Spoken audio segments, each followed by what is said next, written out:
Los panameños tenemos que hacer una profunda reflexión respecto de si las huelgas en este momento tienen justificación o no y si contribuyen o no a un proceso de movilidad social y de consolidación institucional. Por ejemplo, ayer veía yo a una dama, una señora, que narraba en la televisión que ha tenido que caminar casi 5 horas, que ha tenido que pasar casi 20 cierres, con el único propósito de ir a buscar dinero, cash, para poder regresar a Bocas del Toro para poder pagar las medicinas de su esposo enfermo. Tú te das cuenta que ahí la protesta, ahí es donde tú empiezas a cuestionar, decir, bueno, ¿cuál es el propósito de esta protesta y quién es el que realmente paga las consecuencias, ¿no? Lo que me lleva a la reflexión que planteaba al principio del programa, y es que las consecuencias de esto, y hasta ahora la mayoría de los gremios empresariales se han circunscrito a eso. Con Mirador Económico en la mañana ANCOM, presentado y producido por el economista Horacio Estriví. ¿Cómo estás, Horacio? Bienvenido, buen día. Muy bien, muchas gracias. Contento de estar aquí nuevamente, Guillermo y Javier y Diego en la cabina. Se agradece, se agradece. Y también la colaboración del ingeniero Javier Castillo. ¿Cómo estás, Javier? Bienvenido, buen día. Muy bien, Guillermo, siempre un placer estar aquí acompañando a Obi-Wan. El hombre que sabe, el hombre que sabe. No estén comiendo cuentos por ahí en redes sociales. No coman cuentos en redes sociales, que hablen con los que saben. Aquí le traemos a los que saben. Bueno, hablando de eso, Horacio Estriví, ¿qué tenemos para hoy? Pero mira, como siempre, abordemos dos temas, uno a nivel internacional y otro a nivel nacional. En resumen, a nivel internacional quisiéramos repasar rápidamente la estrategia de Donald Trump, cómo ha cambiado de énfasis y de norte respecto de los aranceles a otros temas de carácter interno. Simplemente una actualización de qué está ocurriendo en Estados Unidos, que queda en evidencia ahora sí para Panamá y para los que me preguntaban, ¿por qué siempre haces ese énfasis en el análisis de Estados Unidos? Creo que la pregunta está de más ahora, ¿no? Es evidente que Estados Unidos todavía mantiene un interés en Panamá, mantiene una enorme influencia y por consiguiente es importante para los panameños entender cuál es la dinámica de las características de la política de Estados Unidos, en el tema económico, geopolítico, por un lado. Por otro lado, hablar sobre Panamá. Y hoy vamos a plantear un tema que no es directamente económico, sino que entraña un trasfondo de tipo económico y no económico. Hoy vamos a tratar de abordar una pregunta que es compleja, y es cuándo las huelgas son buenas y cuándo son malas, cuándo se justifican y cuándo no. Y es un ejercicio interesante porque nos puede arrojar luces con respecto de dónde estamos en Panamá y a dónde queremos estar con respecto a las protestas que se están dando. Sí, sobre todo por los impactos, ¿no? El costo-beneficio de todos estos procesos, ¿no?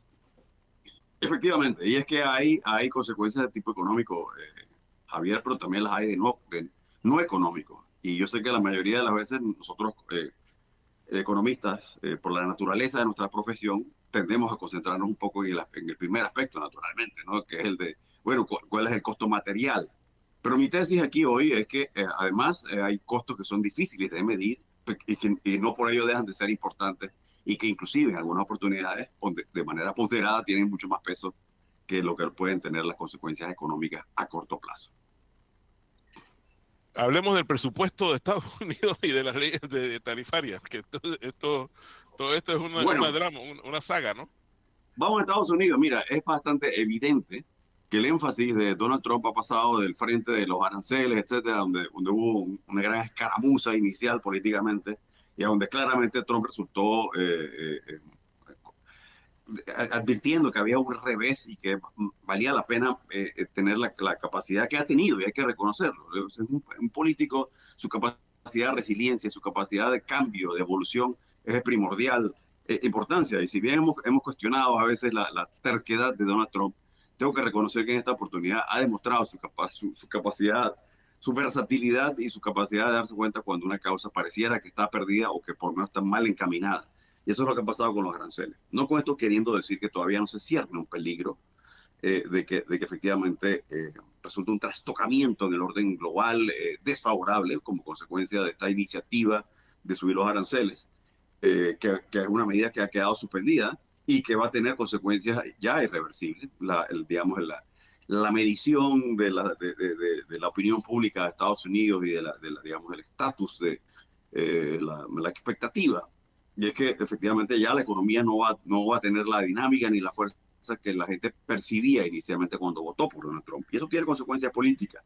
Pero este político muy hábilmente ha advertido eso y ha hecho lo que yo presumí que iba a hacer, y es que gira en torno a otras causas ahora distintas, que en este caso se circunscriben específicamente a temas de carácter interno, más específicamente la posibilidad de pasar una ley de impuestos eh, con el propósito de Presupuesto, estimular presupuesto. Ujú. cierta actividad económica y con el propósito también de lograr una reactivación pues, de lo que usted está percibiendo, podría ser una situación de desaceleración económica, ¿no? Sí. Ahí es donde estamos centrados ahora. Podemos describir un Esa poco ley de de qué se trata y presupuesto está interesante, esa ley de presupuesto como lo está mandando. Y a nosotros nos afecta o no en función de la asignación de fondos para proyectos, que aparenta como que o sea, las cosas que estaban haciéndose en Panamá se mantienen. Es lo que aparenta la ley de presupuesto hasta ahora.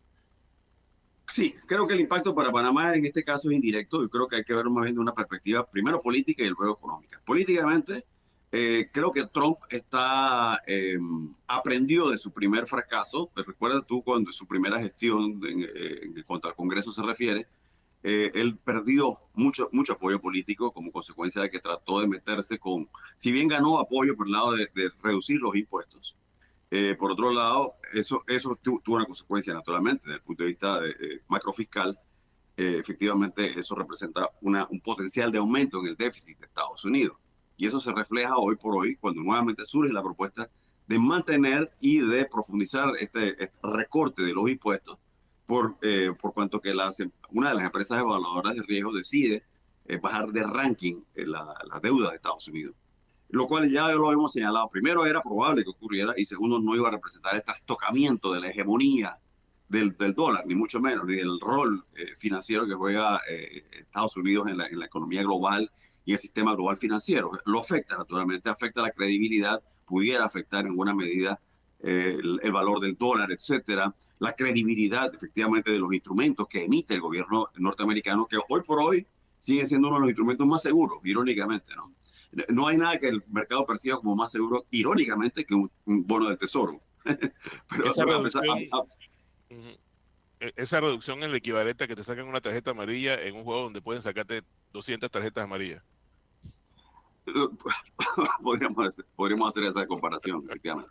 Así que eso es un punto y que tiene naturalmente trascendencia económica sobre Panamá, por cuanto que Panamá opera sobre la base del dólar, pero a la misma vez desde el punto de vista político creo que es la mayor trascendencia. Y es que yo creo que Donald Trump aprendió la lección de que en su primera gestión sufrió un revés político como consecuencia de lo que quizás fue su ingenuidad política en ese momento y trató de meterse con el tema del Medicare, que es básicamente el sistema mediante el cual los ciudadanos norteamericanos reciben atención médica y prevención médica, ¿no?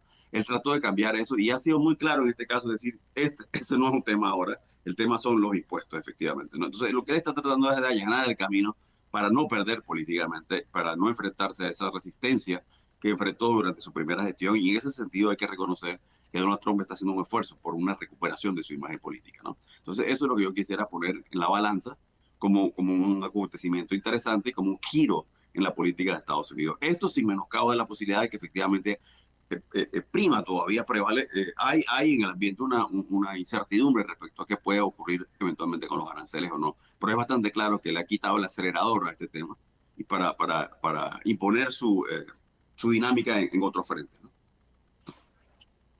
Cuando ¿Cómo, analizamos, cómo? cuando analizamos a Donald Trump, nada más que un momentito quería porque el día de Claro, ayer, adelante. una vez más, el embajador de Panamá, de Estados Unidos en Panamá, escribió esta retórica, ¿no? De que estoy aquí para que los barcos pasen de primero, Estados Unidos, America First, y vamos a pasar gratis y tú vas a ver. Y los chinos son malos, malos, malos, malos, malos. Eh, ese no es un mensaje para nosotros. Ese es un mensaje de alguien que conoce bien a su jefe y sabe que Donald Trump está muy, muy obsesionado con su legado. Y él, entre su legado, está en decirle a los gringos, te estoy entregando de vuelta, porque los demás presidentes te lo quitaron, el canal de Panamá. Que bueno, sí, con los panameños, pero es nuestro también. Y todo nuestro comercio pasa por ahí, seguro, porque los chinos no van a poder tocarlo. Entonces, a veces estas cosas hay que verlas con la óptica de que vale la retórica hacia allá. Y yo me imagino que lo mismo está pasando con el presupuesto. Me da la impresión de que está muy obsesionado con reducir el déficit y entregar como un como un legado de su presidencia, que él batalló para llegar al superávit, cosa que no va a llegar nunca, pero me imagino que por ahí va la cosa, ¿no? Sí, sí, efectivamente, es muy interesante el comentario, que yo creo que tiene dos grandes aristas. El primero, que es con respecto de Panamá, y que va en línea con lo que hemos venido planteando, Guillermo, de que Panamá y el canal no es un tema que va a soltar fácilmente Donald Trump, sobre todo en virtud de que él perciba, que él sienta que él puede capitalizar políticamente en ese tema y puede hacerlo efectivamente. Más allá de los sentimientos que podamos alojar los panameños con respecto al tema, que sentimos que es injusto, que está fundamentado en hechos que no son realmente ciertos, etcétera.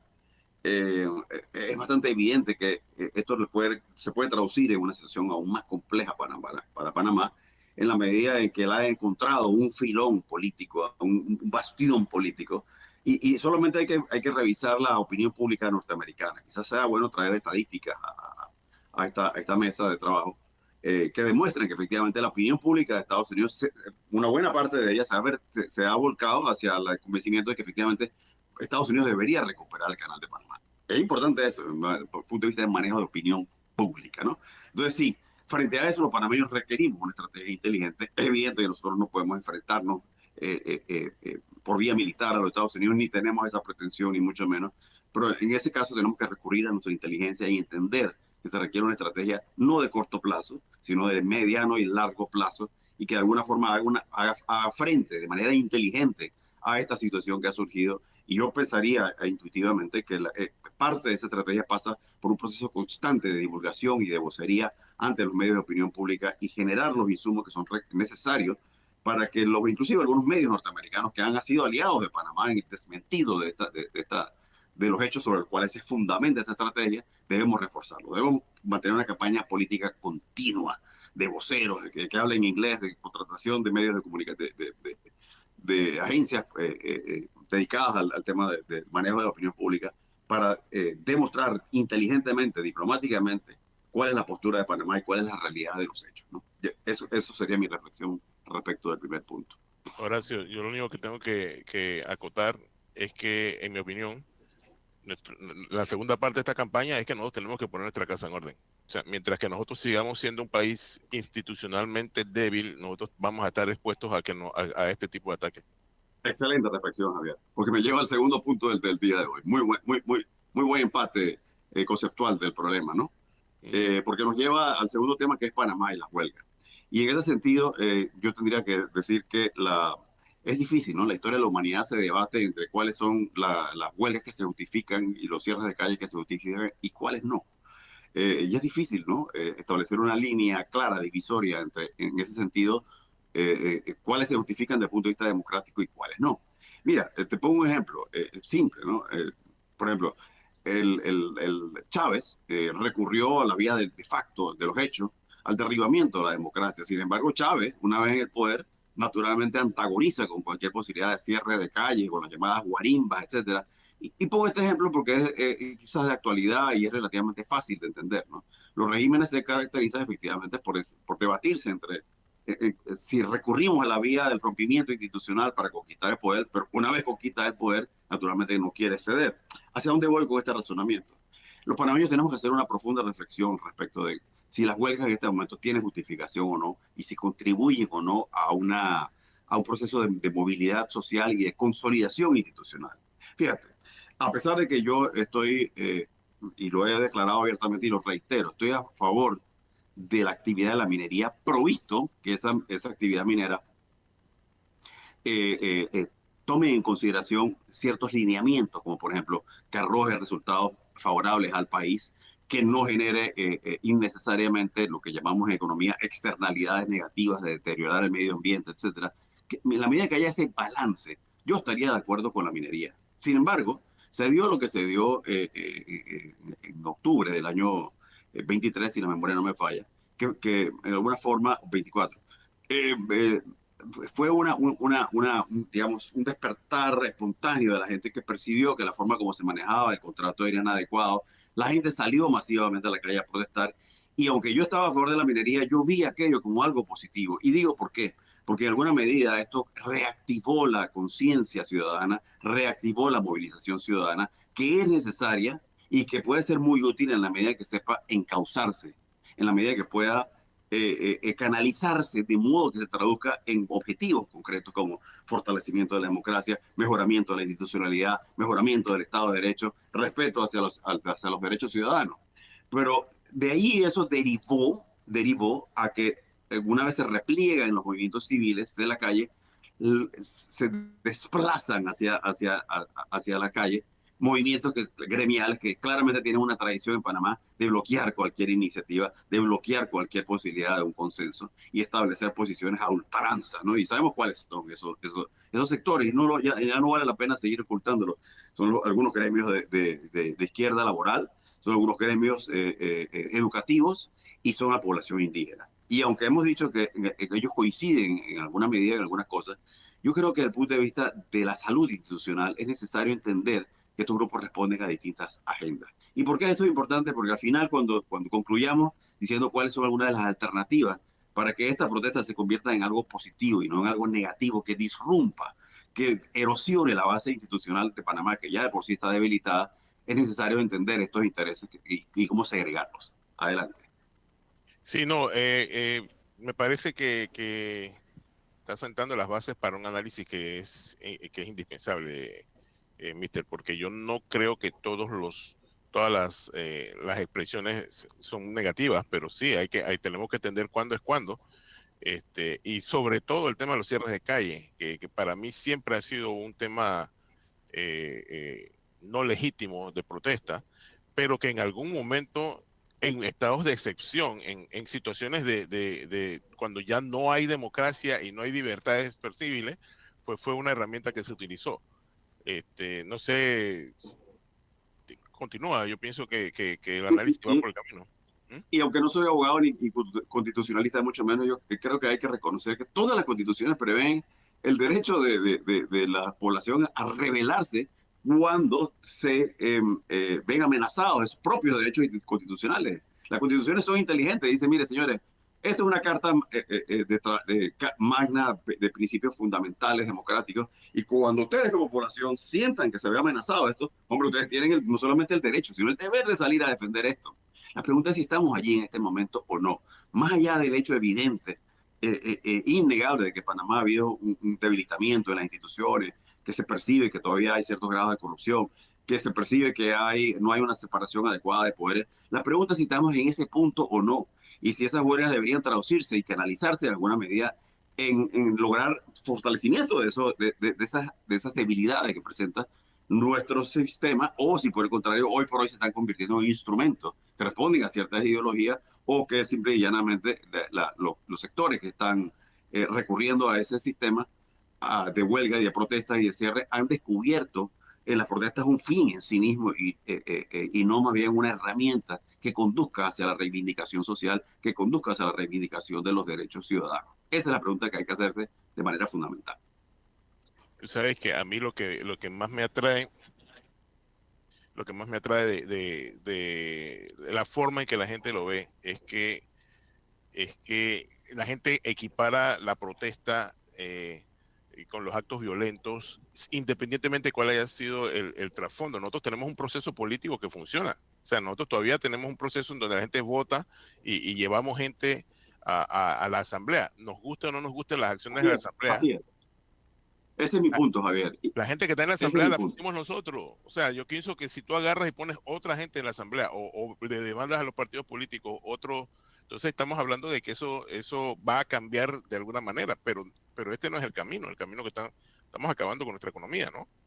Así es, y eso es peligroso porque fíjate, ahora que lo mencionas, se me viene a la cabeza el nombre de un famoso autor venezolano, periodista, Carlos Rangel, ¿no? Que escribía una obra que se llamaba El Buen Revolucionario. Y es que en el fondo muchos latinoamericanos todavía tenemos ese sentimiento emotivo de que cualquier acto de revolución es buena y es noble, ¿no? Y en ese sentido tú ves gente que dice, es bueno que protesten porque si no fuera por ellos, X, Y o Z. La pregunta es si hasta qué punto esa protesta se está convirtiendo exactamente en todo lo contrario. Y como lo dije, se ha convertido en un fin en sí mismo y no un conducto que nos lleva hacia una sociedad más civilizada, más democrática, más institucionalizada, ¿no? Entonces, atribuirle por defecto bondad y nobleza a cualquier cierre de calle porque el pueblo tiene derecho a protestar. Y ahí es donde me haría la pregunta, ¿cuál pueblo y cuál protesta y con qué fin, ¿no?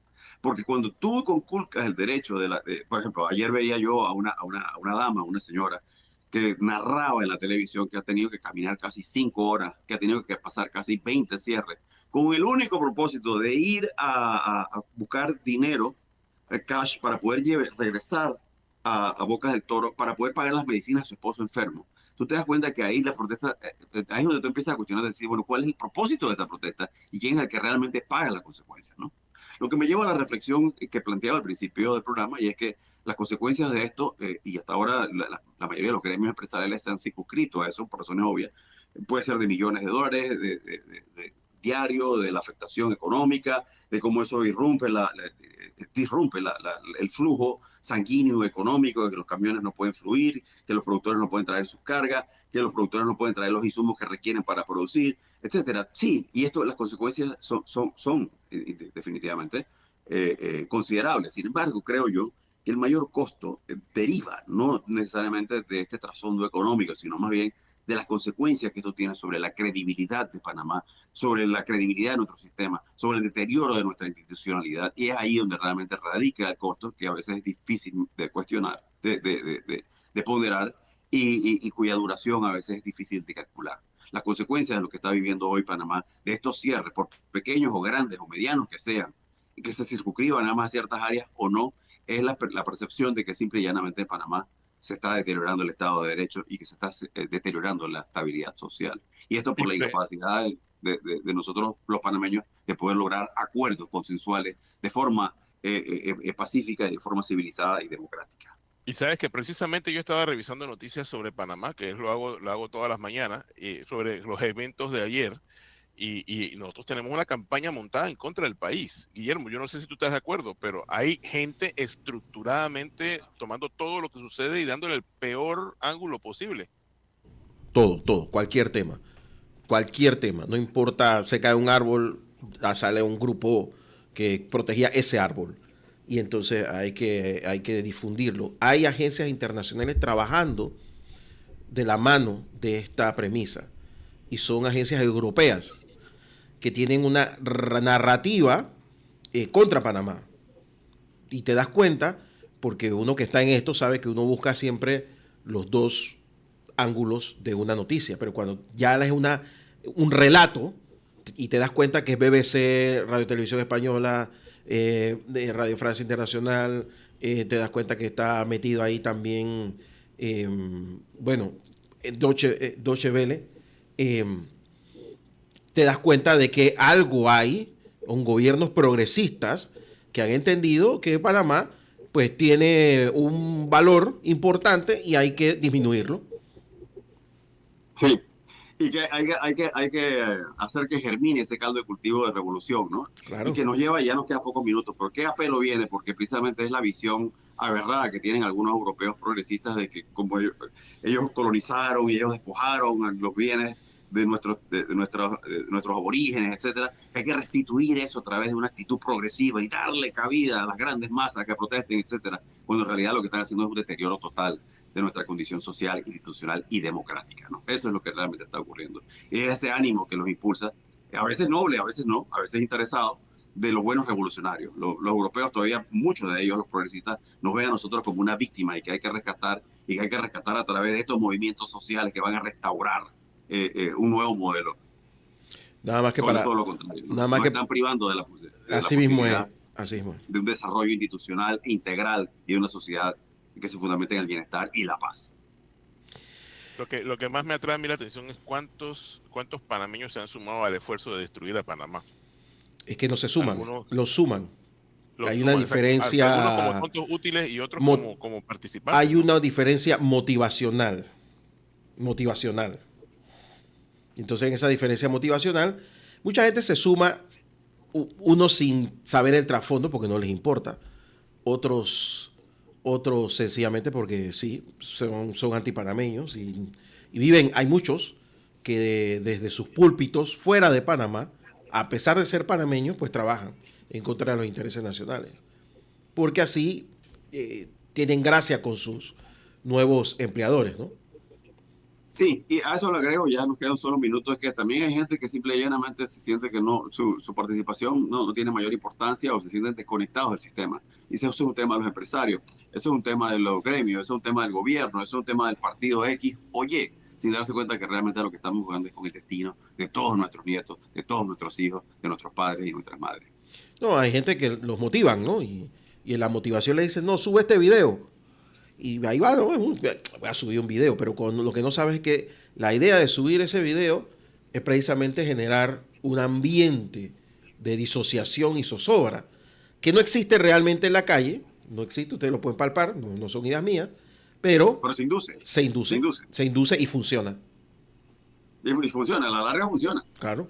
Bueno, ese era el programa de hoy. Queremos compartir esas reflexiones y así que será hasta el próximo jueves. Nada más que para lo que, mañana, en el nuevo horario de este programa. Lo que escriben abajo en YouTube, cuando uno está en Alemania se dice Deutsche Welle. Aquí yo digo Deutsche Welle porque no voy a ponerme a mostrar mis conocimientos de alemán. Pero bueno. Así que bueno, Horacio Trivi, muchísimas gracias. Recuerden volver a ver el domingo, ¿no? Este capítulo de Mirador Económico, si se lo perdió, en YouTube, como Radio Anco, y busca Mirador Económico con Horacio Trivi y la colaboración de Javier Castillo. Horacio, muchísimas gracias. Nos vemos el otro jueves. El otro jueves. Y Javier Castillo, muchísimas gracias. Nos vemos pronto. Hasta luego. Guillermo. Hasta pronto. Vamos a la pausa. Esta es La Mañana Anco por Radio Anco.